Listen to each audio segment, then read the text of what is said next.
आचार्यवर्य सुविशोद नमोस्तु तोभ्यम्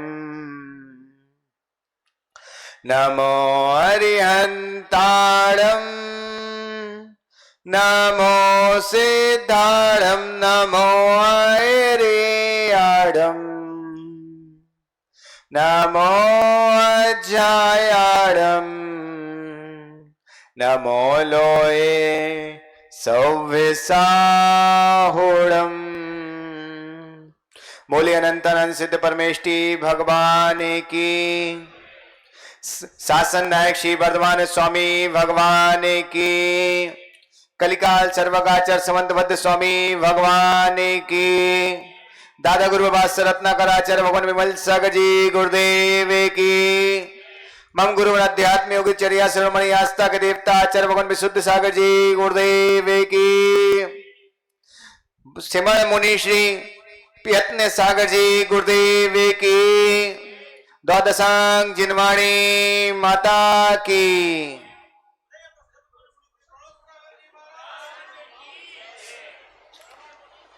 आज पुनः हम सबके महापुण्य का उदय हुआ है। हम सभी इस युग के महान अध्यात्म के राजहंस चर्या शिरोमणि आचार्य गुरुवर विशुद्ध सागर जी महाराज एवं मां जिनवाणी की कृपा से यहाँ पर अपनी वाचना को प्रारंभ कर रहे हैं। कल हमने गुरु के स्वरूप का स्वरूप नहीं सुना था, गुरु की चर्या सुनी थी जो गुरु ने किया है हमारे ऊपर। आज हम गुरु के स्वरूप को सुनेंगे। कैसा? कल आपने भोजन की खुशबू को देखा था कि खुशबू कैसी है, आज आपको भोजन टेस्ट करने मिल रहा है कि भोजन है कैसा। अब सोचो खुशबू इतनी प्यारी थी तो भोजन का टेस्ट कितना प्यारा होगा, है कि नहीं? कल हम सब ने बहुत लोग कल आके बता रहे थे शाम को, भैया में भी कोई बोला, हमें नाम याद नहीं आ रहा, एक बोला कि गुरुदेव कल इतना मजा आया, भोजन करने बैठे तो यही सोच रहे थे आज कोई चीज कम हो जाए तो फिर देखते गुरु कैसे खाते। तो आनंद आता कि नहीं सोच के। तो आज हम अपने गुरु के स्वरूप को सुनते हैं, तो उसके पहले 10वीं कारिका का उच्चारण करेंगे। विषयासा वसाती तो निरारंभो परिग्रह ज्ञान ध्यान तपो रक्ता तपस्वी सा प्रशस्यते। विषयासा वसाती तो निरारंभो परिग्रह ज्ञान ध्यान तपो रक्ता तपस्वी सा प्रशस्यते। यहाँ आचार्य महाराज जो हमें समझाना चाह रहे हैं वो हम समझेंगे, पर उसके पहले हमें एक और अच्छी बात बताऊं। आप लोग 5वां श्लोक, 9वां श्लोक और 10वां श्लोक हर कोई याद कर लो। बहुत तेजी है। क्यों? कभी कभी मंदिर जाते कि नहीं? कभी कभी जाते, रोज जाते। ऐसे बोलो, ऐसे क्यों बोल रहे? कभी कभी जाते। हम जो बोलेंगे वो जरूरी थोड़ी सारा सही है, तुम्हें स्वयं विचार करो। तुम मूर्ख थोड़ी हो कि तुम्हें जो रास्ता बता दिया उस पर ही तुम चल दोगे। तुम्हें खुद विचार करना है कौन सा रास्ता सही है कि नहीं। तो मंदिर जाते, अब तुम्हें हर मंदिर के 24 तीर्थंकरों के अर्घ्य याद है क्या सुदीप? नहीं है? मां बढ़िया जाओ। आप तो नो छिन्न दोषेण सर्वज्ञ गवीषणाम अभितव्यम नियोगेन आप तो भवित भवे, ऐसा बोलो। और जो भगवान उनका अर्घ चढ़ा दो, सारे भगवान का अर्घ हो गया। अर्घ में हम क्या बोलते? यही तो बोलते भगवान आप ऐसे हो, आपको भूख नहीं लगती, आपको तो वही तो उन्होंने संस्कृत में कह दिया। और संस्कृत में चढ़ाओगे तो 10-20 लोगों में तुम्हारा ज्ञान भी हो जाएगा। भाई ज्ञानी व्यक्ति है सुधीप भाई, संस्कृत बोल रहा है। हमारे यहाँ क्या होता है, हसमुख काका जी है, अब यहाँ कोई व्यक्ति आए और वो कम उम्र का हो, 25-30 साल का हो, और वो बड़ी इंग्लिश में पूरा 1 घंटे लेक्चर दे के चला जाए। हम कह रहे हैं यहाँ बैठे 80% लोगों को एक शब्द समझ में नहीं आया, फिर भी दिमाग से कहने अरे बड़ा ज्ञानी है। अरे भाई अंग्रेजी में बोल दिया तो अंग्रेजी में बोलना ज्ञान है, उसको भाषा है, वो भाषा का ज्ञान है। ज्ञान है कि नहीं इसका हम थोड़ी अंग्रेजी से प्रमाण लगाते। अब हमारे गुरुदेव को हिंदी में बोला तो उनको ज्ञान नहीं है। भाई ज्ञान विषय अलग है, भाषा का ज्ञान विषय अलग है। शास्त्र के पास गए तो आपने बोला आप तो पग मलंगे मष्टि विरोधकम तत्वोपदेशकतम सारगम शास्तक आप घटकम बोल के ओम रीम जिनवाणी मुखुब सरस्वती बैनर प्राप्त पामती स्वाहा। अब किसी गुरु के पास जाओ, कुछ नहीं आता, अब हमारा ऐसे जन ढूंढता है कि कोई बोल दे, अर्घ बोल दे तो हम सुना दें। अरे श्लोक पढ़ के सुना दो तो अर्घ हो जाएगा गुरु का स्वरूप ही तो सुनाना है। अभी जैसे क्या होता है एंड में भी जिनवाणी स्तुति, फिर इंतजार करता रहा कि कोई अर्घ पढ़ दे, नहीं तो फिर हम यहीं चालू उदक चंदन। अगर 10वां श्लोक याद कर ले तो क्या होगा, किसी को अर्घ की जरूरत नहीं, गुरु का अर्घ होगा, संसार के सारे गुरु उसमें समा जाएंगे। तो कितनी अच्छी चीज दे दी आज तुम्हें, और तुम्हारा थोड़ा सम्मान भी बन जाएगा, मतलब पढ़े लिखे कहलाओगे भाई, हैं? क्योंकि तुम लोगों के क्या है, तुम लोग जिस भाषा को जानते हो सुपरी भाषा अगर कोई कर दे तो तुम्हें लगता बड़ा ज्ञानी। ज्ञान की परिभाषा ही तुम्हारी वहां समाप्त हो जाती। कोई अगर यहाँ व्यक्ति आके जिस विषय का तुम्हें ज्ञान है उस विषय में बहुत अच्छा लंबा ज्ञान दे दे, तुम्हें ये भी पता नहीं है कि वो सही दे रहा कि नहीं दे रहा, बस तुम्हें ज्ञान नहीं होना चाहिए, और वो दे के चला जाए, तुम क्या बोलते बड़ा ज्ञानी व्यक्ति है। तो यहाँ आचार्य महाराज क्या गुरु का स्वरूप समझा रहे, सच्चे गुरु का स्वरूप। पहले उन्होंने क्या कहा, विषयासा बसातीतो, ठीक है। विषयासा मतलब तुम समझ गए, विषयासा मतलब विषयों की आशा, बसातीतो मीन्स क्या होता है, बसातीतो, बस मतलब बस मीन्स तो तुम समझते हो ना, कंट्रोल है ना। तो कंट्रोल, अतीतो, अति मतलब कंट्रोल से रहित, बस से रहित, बस मतलब वो बैठने वाली बस नहीं समझना, कंट्रोल वाला समझना। तो हमारे गुरु कैसे हैं, विषयों की चाहे, विषयों की आशा से कंट्रोल में, उनको कंट्रोल, विषय उन्हें कंट्रोल में नहीं कर रहे, वो विषयों को कंट्रोल में कर रहे, ठीक है ना। होता कि नहीं, आशा से मतलब उनके बस में नहीं है, वो बस से परे हो चुके। अब हमारे गुरु बस में नहीं है तो फिर तुम लोग क्या हुए, तुम लोग बस में हो इसलिए आज तक बस में घूमते हो। तुम लोग क्या है, विषयों की बस में हो इसलिए सड़क पे भी बस में घूमते हो, और हम लोग बसों से रहित हो गए इसलिए अपने पैरों पे घूमते। अब कोई बोले कि तुम्हारे गुरु नग्न रहते और उसके साथ पैदल ही क्यों चलते, गाड़ी का उपयोग क्यों नहीं करते, तो कहना भैया वो विषयों की आशाओं के बस से परे हो गए इसलिए उन्होंने बस में बैठना ही छोड़ दिया, और हम लोग बस से भी आसक्त हैं, बस में ही रहते विषयों के, इसलिए हम आज तक बस में घूम रहे, धक्के खा रहे बस में घूम के, किस किस से टकराते, किस किसका पसीना की बदबू सूंघते हो बड़े आनंद से, है कि नहीं। और मुंबई की फिर तुम्हारी लोकल ट्रेन है इसके जैसा, वो तो धक्का पलट है पूरी, जहां आप एक पैर रख दिया पता चला दूसरा पैर किसी के पैर पे है कि छत पे पता ही नहीं है, ठीक है ना।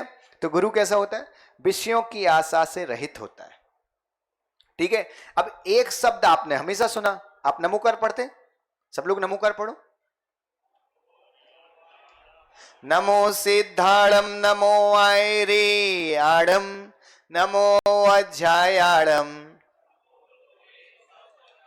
क्या पढ़ा, नमो लोहे साहुड़म। इसका अर्थ क्या हुआ, लोक में जितने साधु हैं उन सबको नमस्कार हो, हुआ कि नहीं। अब लोक के सब साधुओं को, एस के जैन साहब ने तो सुन लिया कि गुरुदेव जब जिनवाणी में लिखा लोक के सब साधुओं को नमस्कार, तो हम सब साधुओं को नमस्कार कर रहे, हमें पाप क्यों लगेगा, या तो जिनवाणी गलत हो गई, फिर हम तो गलत नहीं हुए, गलत जिनवाणी गलत हो नहीं सकती, ये विश्वास है, तो फिर क्या गड़बड़ है। आजकल आपने भी सुना होगा यूट्यूब फेसबुक इंस्टाग्राम जो भी चलते हैं, इनके माध्यम से कई साधु बोलते हैं कि जैनियों में लोक में सब साधुओं को नमस्कार किया। भाई लोक के हमने सभी साधुओं को नमस्कार किया है, लेकिन उन्हें साधु की परिभाषा बता दी जो विषयों की आसक्ता से रहित हैं और निरारंभ में और परिग्रह से रहित, उन साधुओं को नमस्कार नहीं किया हमारे यहाँ लोक में। हमारे यहाँ उन साधुओं किया जो बीतराग मार्ग पे चल रहे हैं, उन साधुओं को नमस्कार नहीं किया जो 10-10 करोड़ की, 20-20, 25 करोड़ की, 10-10, 20-20 लाख की गाड़ियां घूम रहे हैं, अपनी पत्नियां लेके घूम रहे हैं, पैसे में कथा कर रहे हैं, पैसे में व्यापार कर रहे हैं, पैसे का व्यापार, उन साधुओं को नहीं, जो इन्हें सबसे परे हैं उन साधु को हमारे नमोकार में नमस्कार किया है। जो इन चीजों के साथ है, इन साथी चीजों के साथ रहते हैं, उनको नमस्कार नहीं किया, उनको तो हम साधु मानते नहीं, वो तो हमारे यहाँ गृहस्थ से भी गए बीते हैं। तो हम नमस्कार भी किसको करना है, विचार करना। साधु को नमस्कार करो, पर जो ऐसा साधु मिल जाए उसको नमस्कार करो, जो ऐसा नहीं है वो साधु भी नहीं है। अभी आपको एक बहुत पहले, आज नहीं पता, लेकिन 3-4 साल पहले एक ब्रह्म कुमारी की एक कोई बहन थी, उसने इस पे प्रवचन किया, इस पे व्याख्यान किया और उसने नमोकार मंत्र पे बोल दिया। यूट्यूब पे बहुत डली है क्लिप, मतलब बहुत पहले किसी ने, हम लोग शायद लॉकडाउन के समय की बात थी, अब किसी ने सुनाई थी, तो उसमें आया कि लोक के सभी साधुओं को नमस्कार किया। अरे भाई, लोक के सभी साधु, लेकिन उन्होंने साधु की परिभाषा भी हमारी जनवाणी में लिखी है। जो उस परिभाषा पे घटित होता उन्हीं को नमस्कार किया, जो उस परिभाषा पे घटित नहीं होते उनको नमस्कार नहीं किया। यहां तक कि जैन सब साधु, जैन ही सभी साधुओं को नमस्कार नहीं किया, जो इस परिभाषा में घटित होते उन जैन साधुओं को नमस्कार किया। कितनी अच्छी बात है। हम किसी को नमस्कार नहीं करते, हमने नमस्कार को मना नहीं किया। कितनी अच्छी बात है, कितना अच्छा धर्म है? आप देखो, मान लो एक पल के लिए हम भगवान है पिणुष सागर, एक भगवान अपनी यत्न सागर समझ लो, एक भगवान आचार्य विशुद्ध सागर समझ लो। अब वो बोले कि नहीं, जो विशुद्ध सागर है वो ही भगवान है, दूसरा नहीं। पिणुष सागर बोले पिणुष सागर भगवान है, वो दूसरा नहीं है। यत्न सागर बोले हम भगवान है, दूसरा नहीं। लेकिन भगवान महावीर ने कहा लोक के सभी साधुओं को नमस्कार हो, पर वे सभी साधुओं को नमस्कार। उन्होंने किसी साधु की निंदा नहीं की, किसी साधु को नमस्कार करने के लिए भगवान महावीर ने मना नहीं किया। लेकिन क्या कहा, जो विषयों से परे हैं और निरारंभ में, मतलब कोई आरंभ सारंभ नहीं करते और परिग्रह से रहित हैं, ऐसा कोई तुम्हें साधु मिल जाए जो सच्चा ज्ञान और ध्यान और तप में लीन रहते हैं, उनको तुम नमस्कार करो। उनने सभी साधुओं को नमस्कार करा। सभी साधुओं को नमस्कार कराना है तो इस परिभाषा में आ जाओ, हम उन्हें भी नमस्कार करने के लिए तैयार हैं, हम किसी का मना थोड़ी कर, पर तो हमारी परिभाषा में आ जाओ, जब भी तो हम नमस्कार करेंगे, ऐसे थोड़ी कर देंगे हैं। जैसे क्या है, हमारे मंदिर में व्यवस्था है कि भाई श्री जी के ऊपर सोले के वस्त्र पहन के आएगा जो व्यक्ति जैन कुल का अनुरागी रहेगा, श्री जी का भक्त होगा, जैन कुल को मानेगा, उससे हम अभिषेक कराते। कोई भी आ जाए, ऐसा नहीं किसी भी जन्म का हो, जन्म लेना कहीं। अगर आप वैष्णव हैं, आप वैश्य हैं, आप क्षत्रिय हैं, आप ब्राह्मण हैं, हमें कोई दिक्कत नहीं। लेकिन आप जिनेंद्र भगवान को माने, हमारे रूल्स को फॉलो करें, हम आपको अभिषेक करने का मौका देते हैं, कोई दिक्कत नहीं। हमारे यहाँ तो ऐसे ऐसे कि चांडाल ने भी सम्यक प्राप्त करके, अभी आगे कहानी भी आएगी इसी ग्रंथ में, चांडाल ने सम्यक प्राप्त किया, वो स्वर्ग चली गई जैन धर्म के प्रभाव से। अरे हम तो जब चांडाल को हृदय लगाने की बात करते हैं? अभी एक बहुत अच्छी बात बताऊं, कल आकाश ने सुनाई। हमारे यहाँ आगरा में मुनि श्री सुधा सागर जी का चतुर्मास चल रहा है। मुनि श्री सुधा सागर जी ने किसी प्रवचन में कई सुजूल कास्ट, सभी कास्टों के लोगों के नाम लिए कि जब वो निकलते हैं तो वो लोग उनके दर्शन करते हैं। अब दर्शन करते उन्होंने तो बोला, और किसी वीडियो क्लिप वाले पापी ने क्या किया, वो ऐसा भ्रमित कर दिया जनता को कि ये देखो दूसरी कास्ट की निंदा कर रहा है, दूसरी कास्ट को छोटा बोल रहे, उनका छोटा मानने का अभिप्राय नहीं। अरे हमारे भगवान महावीर ने तो एक चांडाल जो जन्म जात हिंसक होता है उसने भी उनको स्वीकार किया तो उनको स्वर्ग दिला दिया। तो भाई हमारा धर्म तो ऐसा कि इस धर्म में कोई भी आ जाए, हम सबको अपने में समाने की ताकत रखते। भेदभाव तो दुनिया के लोग करते, भगवान महावीर ने तो कहा है जो अहिंसा का पालन करता है, जो बीतराग मार्ग को पे चलता है, वो सब जैन है। हमारे यहां कोई जैन जाति नहीं है, जैन तो आत्मा के गुण हैं, ये कोई जाति थोड़ी है। लेकिन लोगों को कौन बता, लोग भ्रमित कर देते। मां विश्वास रखना, जैन कोई जाति नहीं है, जैन तो सीधे आत्मा के गुण हैं। जातियां तो वो होती हैं धर्म में परे बांधा जाता है, यहां तो तुम्हें ही धर्म बना दिया जा रहा है, और इससे जाना क्या चाहिए। तो जो तुम्हें बना दिया जाए वो तुम्हारी आत्मा के गुण हुए कि नहीं। तो जैन क्या है, स्वयं की आत्मा के गुण हैं, वो जैन है। अहिंसा कोई हमें पालना थोड़ी है, अहिंसा हमारी आत्मा का गुण है, हमें बस उसको जागृत करना। बीतरागता हमारी आत्मा का गुण है, रत्नत्र हमारी आत्मा का गुण है, यही तो जैनों के कर्तव्य है। तो भाई जैन कोई जाति या धर्म नहीं है, जैन तो आत्मा का गुण है, और जो इन गुणों को प्राप्त करे। हमारे यहाँ तो 24 के 24 तीर्थंकर जन्म जैसे जैन नहीं थे, वो तो कर्म से जैन थे। तो भाई जिनने आत्मा के गुणों को प्राप्त किया, हमने तीर्थंकर स्वीकार किया, हम किसी में कोई भेदभाव नहीं है। हमें इतना अच्छा धर्म मिला, और क्या चाहिए तुम्हें। क्या लग रहा मां, कोई को कुछ पूछना है? आप सोचो क्या है। तो उसी तरह उन्होंने कहा, हम किसी भी साधु की निंदा नहीं करते, हम किसी भी साधु को नहीं करते।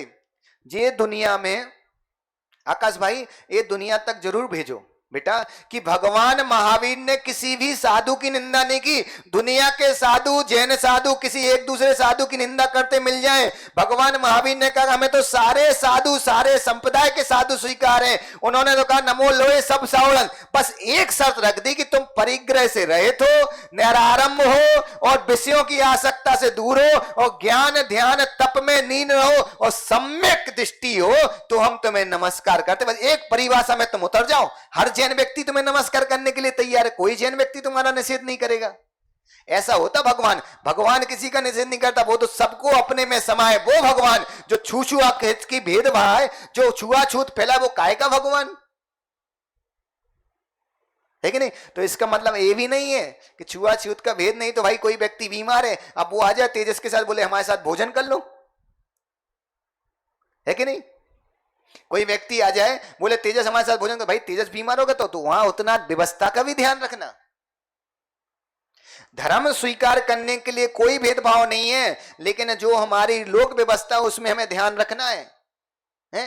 अब पता चला ऐसे व्यक्ति को तुमने, एस के जैन साहब मामा जी, ऐसे व्यक्ति को तुमने रख लिया झाड़ू पोंछे में, तुमने सोचा थोड़े पैसे कम लगेंगे और रख लिया। अब वो जैन व्यक्ति को छू रहा, जैन व्यक्ति अपनी जिनवाणी को छू रहा, मंदिर जा रहा तो पूरा मंदिर अशुद्ध हो रहा।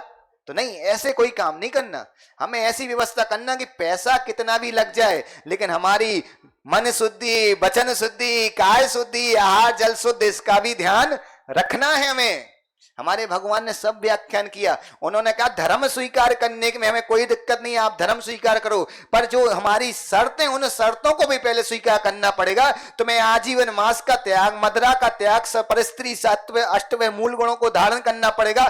सच्चे देवशास्त्र गुरु के अलावा किसी को नमस्कार नहीं करोगे, इतना नियम लोगे तब हम स्वीकार करेंगे। अब पता चला एस के जैन साहब सुन ले, गुरुदेव तो कह रहे सब समान है, तो वे कल के दिन अपने रसोईया में कोई ऐसे को ले आए जो मांस खाता वो रसोई बनाए, तो कैसे भाई, वो समान नहीं है। पहले हमारी परिभाषा पे उतरो जब हमारे लिए समान हो। आप सोचो, आपके ऑफिस में मदन भाई, तुम्हारे ऑफिस में कुछ लोग काम करते हैं, हमने सुना बड़ा स्टाफ है, तो तुमने ऐसी बिना सोचे समझे रख लिया था ना, एक जो विकलांग है दिमाग से, उनको भी रख लेते क्या? नहीं, आप ऐसे कोई दिमाग से पागल उसको भी रख लेते। दिमाग से सही ढूंढते कि नहीं, हाल खान पीन ढूंढते कि नहीं, रहन सहन ढूंढते। अब सोचो तुम सड़ी सी, तुम अपने 10-20 हजार रुपए देने के लिए इतने सारे गुण ढूंढते हो। अरे हम तो जिन्हें भगवान उसको सौंपेंगे तो भाई कितने सारे गुण ढूंढेंगे उसके अंदर, ये सोचो। ऐसे थोड़ी हम जिन्हें भगवान दे देंगे। तो क्या कह रहे, विषयों की आशा से रहित। तो विषयों की कौन कौन सी आशाएं होती? और सबसे बड़ी चीज तुम्हें यहां सीखना है कि तुम लोग साधु क्यों नहीं हो। कभी तुमने विचार किया तुम लोग साधु क्यों नहीं हो? क्या समझ में आया? साधु सच्चा गुरु कौन है? जो विषयों की आशा से रहित है। तो इसका मतलब क्या हुआ, तुम विषयों की आशा में सहित हो। और यहां क्या कह रहे, बसातीतो। बसातीतो मतलब उसके बस से अतीत हो गए, मतलब उसके बस में नहीं रहे। तो कौन नहीं रहे उसके बस में? साधु उसके बस में नहीं रहे। तो अब कौन, फिर उसके बस में कौन बचा? जो साधु नहीं है वो क्या हुए, उसके बस में हुए कि नहीं? तो पहली चीज अब बताओ कि तुम मालिक हो कि नौकर हो? नौकरी हुए ना, क्योंकि विषयों की आशा से तुम बस में हो। अब कोई व्यक्ति किसी के बस में है, तुम्हारे दुकान पे ऑफिस में नौकर काम करता है, तो वो तुम्हारे बस में ही है ना, जब तो वो नौकर कहला रहा ना। तो तुम विषयों आशाओं से बस में हो, तो तुम सब क्या हो गए? अब बोलो क्या हो? आज से कभी ऐसा हो ना, कोई बोले आओ मालिक साहब, तो कहना भैया मालिक नहीं नौकर है। क्या हो गए अपन सब? अपन सब नहीं, मतलब तुम सब क्या हो गए? नौकर हो गए। समझ में आया ना? तो तुम सब क्या हो? नौकर, है ना। अब मदन भाई घर जाओ, किसी पर रौब चलाओ ना, रूपेण की मां पे ऊपर, तो फिर वो बोल देगी कि नौकर हो, नौकरी बन के रहो। अच्छा है, आई नहीं, सुना नहीं। तो क्या है, हम सब क्या है? नौकर हैं। क्यों है? क्योंकि हम विषयों की आसक्ता में बंधे हुए हैं, विषयों के स्वाधीन है, हम विषयों से परे नहीं हुए। तो हम परे कब होंगे? जब हमें पता चले कि वो विषय कौन से हैं और गुरु ने उन विषयों से परे हो गए। तो पंच इंद्रिय, 5 इंद्रिय कौन कौन सी होती हैं? सुदीप बताओ, 5 इंद्रिय। है भी कि नहीं तुम्हारे पास? है जी, तो चलो इतना तो पता है। कौन कौन सी है?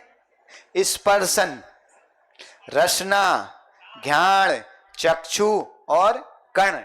इन 5 इंद्रियों से जो पुद्गल परिणाम तुम्हें दिख रहा है, पुद्गल का स्वरूप दिख रहा है, वो इन 5 इंद्रियों के बस में ही है। स्पर्शन मीन्स तुम्हारी स्किन, चमड़ी, और तुम्हारी काम सेवन के अंग, उनको भी स्पर्शन इंद्रिय कहा जाता है। ठीक है। दूसरा क्या है? स्पर्शन, रसना। रसना कौन सी है? जिह्वा। बड़े चाव से लेते, मिर्ची लग गई, मीठा है, खट्टी मीठी दाल है, गुजराती। तो कैसे पता चलता तुम्हें?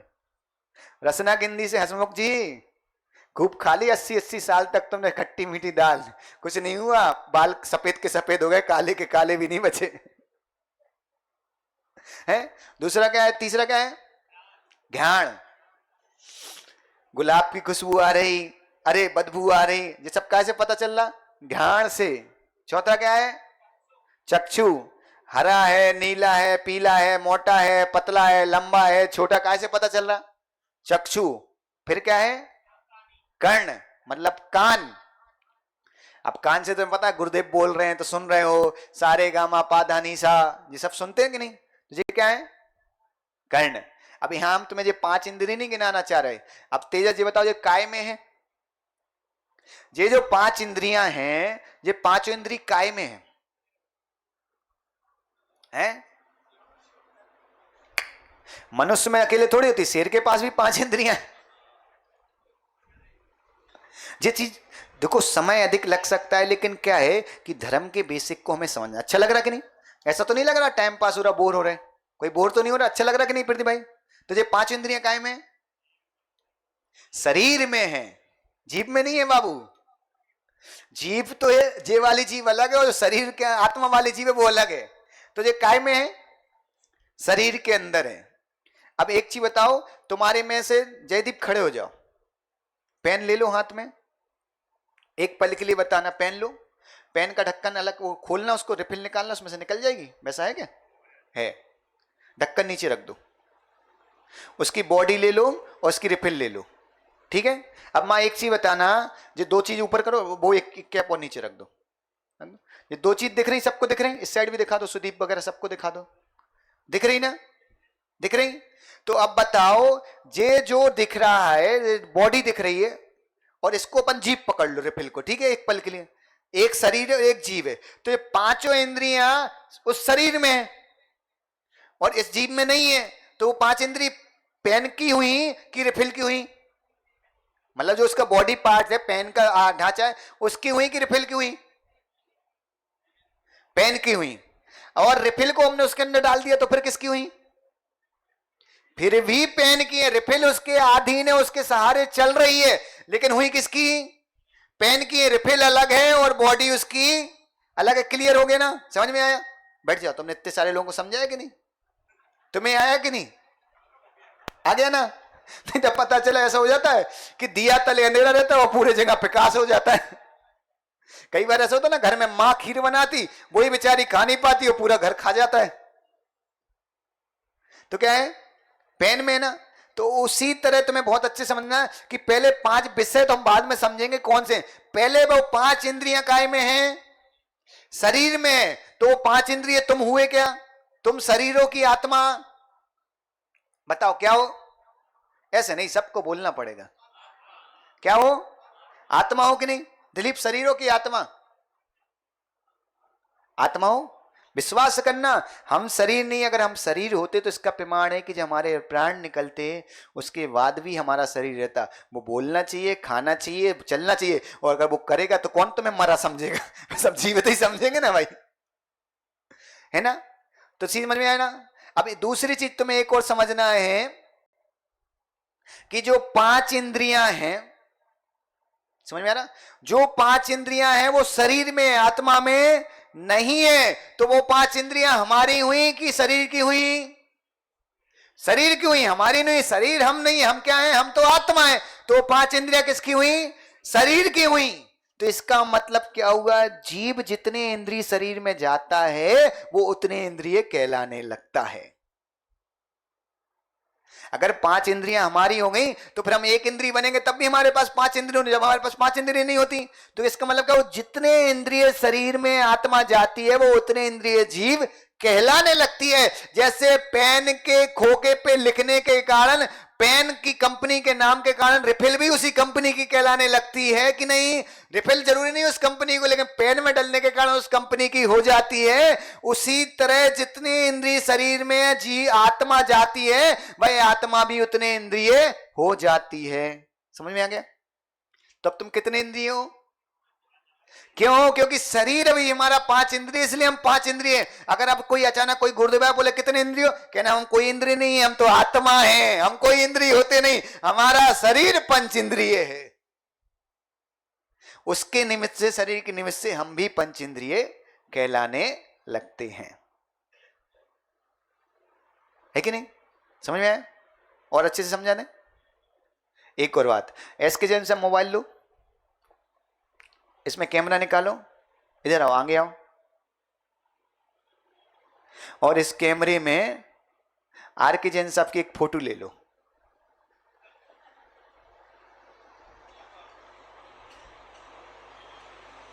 ले ली? ले ली? अब वो फोटो खोलो। अब वो फोटो लेके तेजस के पास जाओ, पूछो ये कौन है?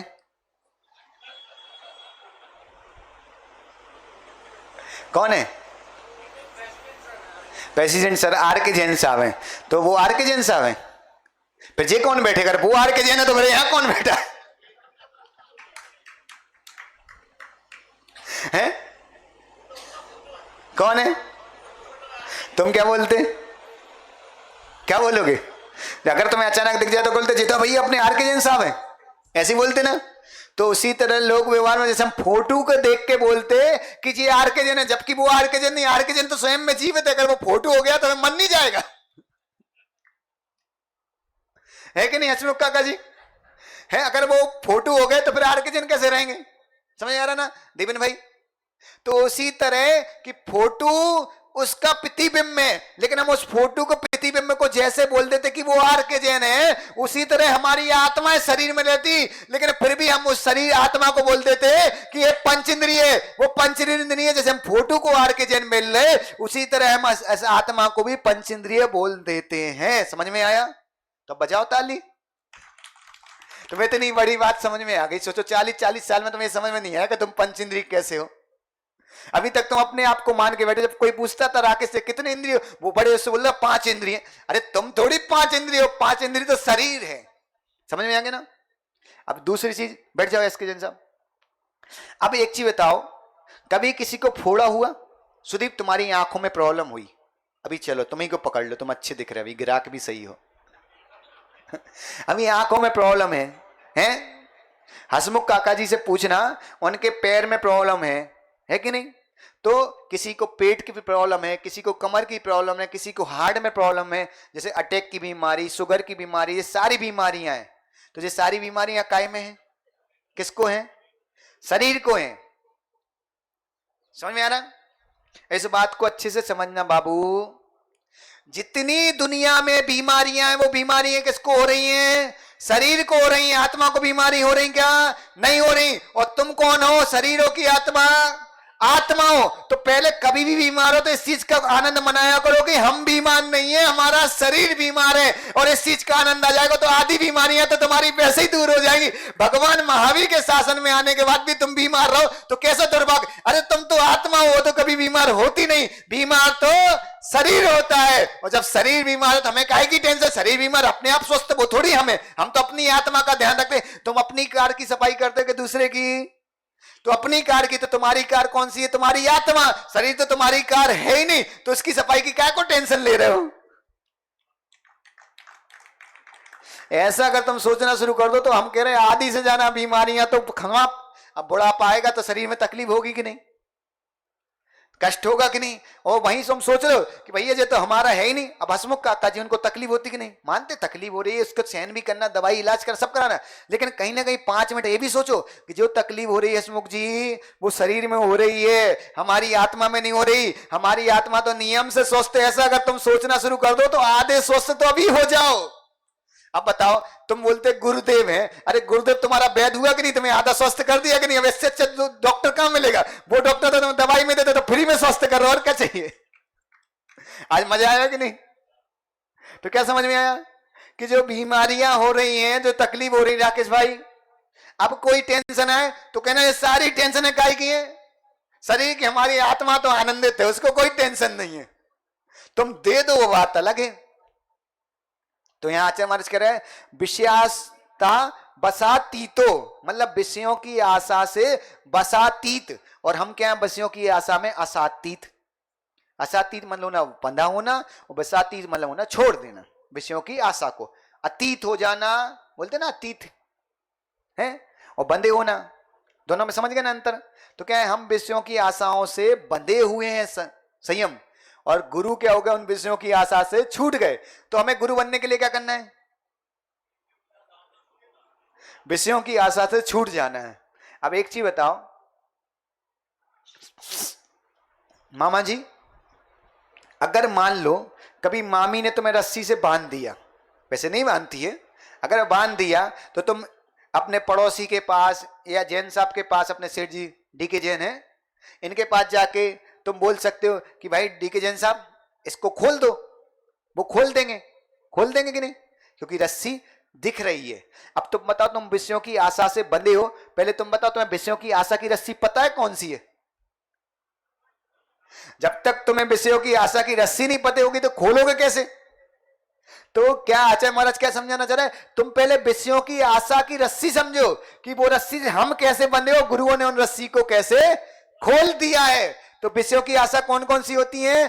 पंच इंद्रिय रूप जो विषय हैं वो विषयों की आशा हैं। तो पांच इंद्रिय रूप विषय कौन कौन से हैं? स्पर्श इंद्रिय रूप विषय, रसना इंद्रिय रूप विषय, ज्ञान इंद्रिय रूप विषय, कर्ण इंद्रिय रूप विषय और चक्षु इंद्रिय रूप विषय। ये पांच विषय हैं। और छठवीं इंद्रिय एक और होती है, वो होता है मन, है ना? पांच इंद्रिय दिखती हैं इसलिए इनको ऐसे, तो छठवीं इंद्रिय दिखती नहीं है, जो मन है, मन को भी छठवीं इंद्रिय कहा गया है। और इंद्रियों का स्वामी पता किसको कहा? देवों का स्वामी सौधर्मिंद, मनुष्यों का स्वामी चक्रवर्ती, ठीक है, याद रखना। त्रियंचों का स्वामी शेर है, सूर्य नक्षत्रों का स्वामी सूर्य और चंद्र, जी नक्षत्रों के स्वामी हैं, एक दिन का है और एक रात का है। उसी तरह इंद्रियों का स्वामी मन को कहा है बाबू। इसलिए तो देखो, सबसे पहले क्या होता है, आपने द्रव्य संग्रह किसी ने पढ़ी हो तो उन्होंने कहा कि भगवान के सामने 100 देव आके नमस्कार करते। तो कौन कौन से?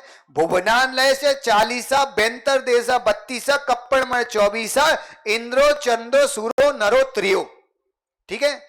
भुवनवासी के 40 गुण है, बेंतर जाति के 32, कल्पवासी के 14, कितने हो गए?